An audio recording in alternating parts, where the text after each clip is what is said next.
Everyone thought the wait was almost over, and then Rockstar pushed GTA 6 even further away. The game that was supposed to redefine open worlds has now been delayed again, this time to November 19th, 2026, and for a lot of fans, it feels like we're chasing a mirage on the horizon. You can see it, you can feel it, but every time you get close, it moves just a little bit further out of reach. But here's the thing, while we can't play it yet, we actually know more about GTA 6 than you might realize. Between Rockstar's official trailers, their updated website, and years of carefully analyzed leaks and dev info, we can piece together a surprisingly clear picture of what this game is really going to be. So in this video, we're breaking down everything we know so far about GTA 6, the characters, the map, the story structure, the new gameplay systems, the world events, and the vehicles, all in one place, without clickbait and without wasting your time. And to start, you've got to meet the two people at the center of all this chaos.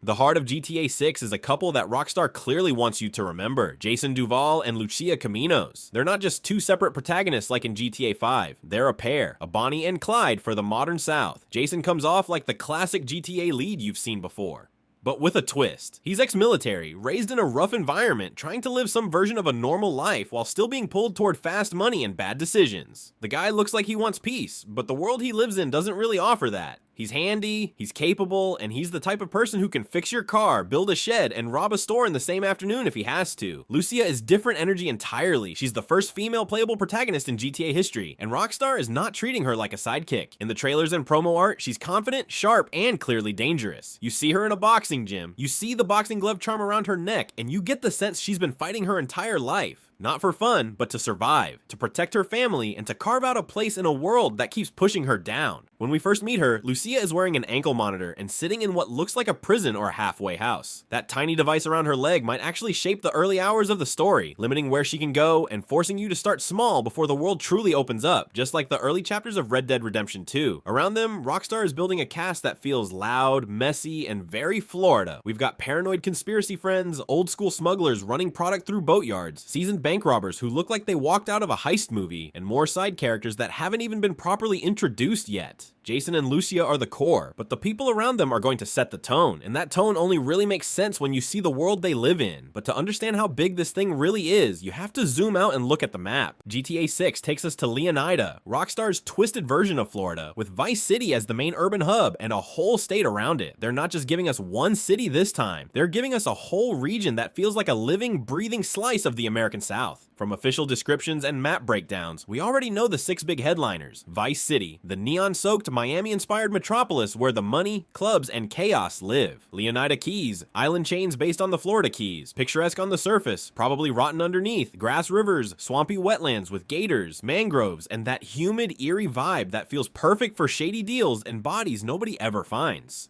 Port Gellhorn, an older coastal city, and port more industrial and worn down, inspired by places like Panama City and the forgotten corners of the Gulf Coast. Ambrosia, the industrial heart of Leonida, with refineries, biker gangs, and small-town American values colliding with crime and corruption. Mount Calaga, a northern retreat with woods, lakes, hunting spots, hiking trails, and probably enough secluded dirt roads for smuggling runs and cartel business. Fan-made mapping projects, built frame by frame from the trailers and screenshots, suggest that this world is significantly bigger than GTA 5, not just in raw size, but in density. Think more enterable buildings, more variety, and more reasons to actually go off the main road instead of just driving past empty scenery. This isn't just Vice City, but prettier. It's an entire state stitched together out of beaches, highways, swamp towns, small cities, islands, and mountains. And in the middle of all that, Jason and Lucia are trying to build something together, but what exactly is their story?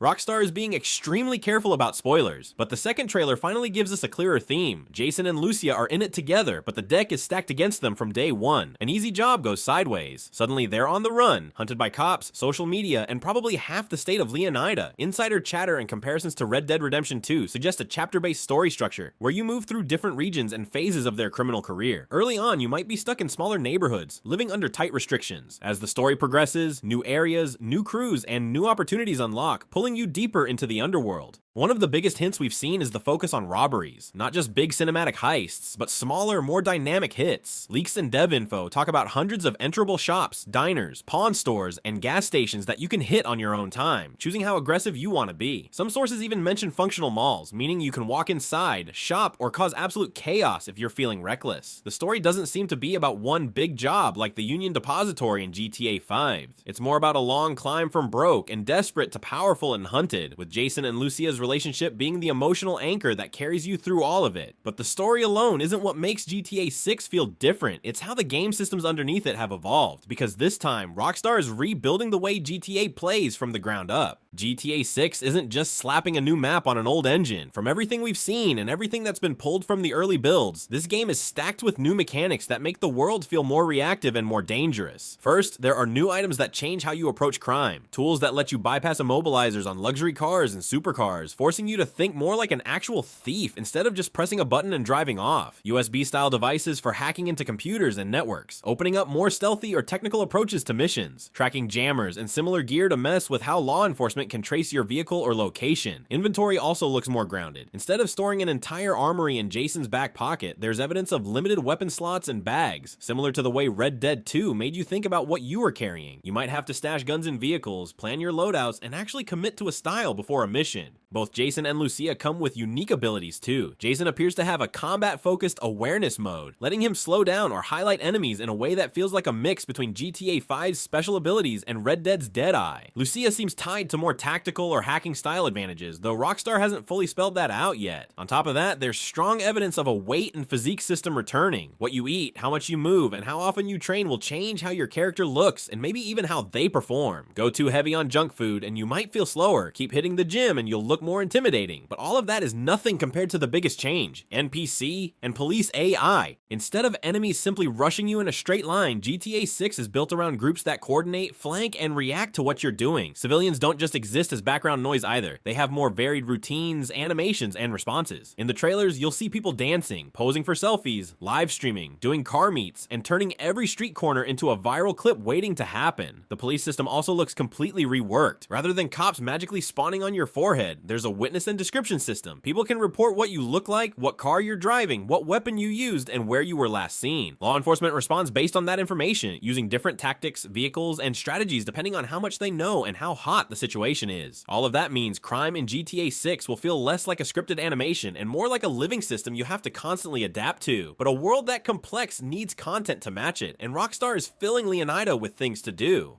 One of the most exciting things people picked up from leaks and analysis is just how enterable the world seems to be. We're not talking about a handful of shops. We're talking about a huge portion of buildings having actual interiors. Stores, apartments, bars, restaurants, clubs, and more. Some insiders even floated that old 70% of buildings are enterable claim, which sounds crazy, but starts to feel more realistic if Rockstar is using procedural interior systems on top of hand-built locations. Inside those spaces, you're not just window shopping. A lot of world events and side missions appear to be directly tied to them, robberies and stick-ups triggered by walking into the right spot with the wrong intentions. Random encounters where NPCs drag you into their drama because you happen to be nearby.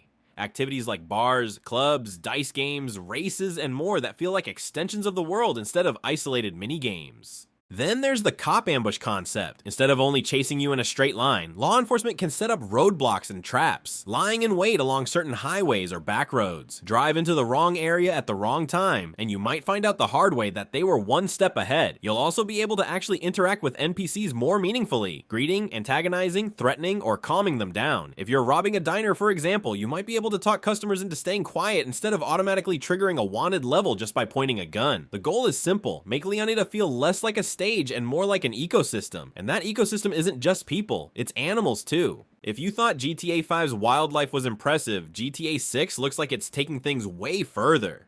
Between the trailers and leak analysis, we've already spotted gators, birds, raccoons, wild boars, deer, marine life, and more. And that's likely just the tip of the iceberg. Every biome has its own set of animals, from swamp creatures lurking in grass rivers to sea life off the Keys and bigger predators in the forests up near Mount Calaga. Those animals aren't just there to look pretty. They tie into activities like hunting and fishing in remote areas, kayaking and exploring rivers and swamps, off-road racing across muddy trails and dirt paths, diving and underwater exploration along the coast and islands. On top of that, there are money-making side hustles like delivery jobs, van runs, smuggling-style tasks, and possibly even vehicle customization work for clients, similar to how GTA Online lets you turn your love of cars into a business. All of this means that even when you're not doing main missions, the world is constantly giving you ways to earn cash, build your reputation, and just lose hours exploring. And of course, you'll need something to drive while you're doing all that. If there's one thing Rockstar never slacks on, it's vehicles. Even just from the trailers and official screenshots, fans have already compiled lists of dozens upon dozens of confirmed cars, bikes, boats, and more. And that's before we even see the full game. A bunch of fan favorite brands and models are returning in updated form. Muscle cars, supercars, tuner favorites, big SUVs, lifted trucks, you name it. Cars like the Coquette, Banshee, Buffalo, Comet, Dominator, and more spiritual successors are all but guaranteed to show up as part of the chaos on Leonida's roads. We also see a strong emphasis on lifestyle vehicles, things that fit the Florida vibe, lifted pickups and 4x4s for swamp runs, sleek speedboats and fishing boats for the Keys, sports bikes and cruisers for neon-lit highway rides through Vice City at night. Expect customization to go hard too. New liveries, interiors, performance mods, and social flexes are all on the table. Rockstar knows GTA Online turned cars into a culture, and there's no way they're ignoring that for GTA 6. So we've got a huge map, a new duo, deeper systems, smarter cops, more wildlife, and a vehicle lineup that looks stacked. The only question is, what does all of this mean for the wait we're still stuck in? Here's where we stand right now. GTA 6 has been officially delayed more than once, and the current release date is November 19th, 2026, only on PS5 and Xbox Series consoles. For a lot of players, that's painful. GTA 5 came out back in 2013. By the time GTA 6 drops, we'll be looking at a gap of roughly 13 years between mainline entries. That's not just a sequel, that's a generational jump. But when you look at everything we know, the size of Leonida, the attention to detail in Vice City, the systems behind robberies and police chases, the sheer density of activities and wildlife, the way Jason and Lucia's story is being framed, it starts to make a bit more sense. Rockstar isn't just making another open world crime game, they're trying to build the open world crime game. The one that will be talked about, dissected, modded, and revisited for an entire decade, just like GTA 5 was, but on an even bigger scale. Is the delay annoying? Absolutely. Are people tired of waiting? No question. But if all of this comes together the way it's shaping up, GTA 6 might be one of those rare games that actually justifies the hype and the wait. So for now, all we can do is watch the trailers, study the details, argue about leaks, and keep building our own theories about what's coming, because when that loading screen finally fades and Jason and Lucia step out into the humid night air of Vice City, all this waiting, all these delays, rumors, and breakdowns might end up feeling like the prologue to something we only get once in a generation.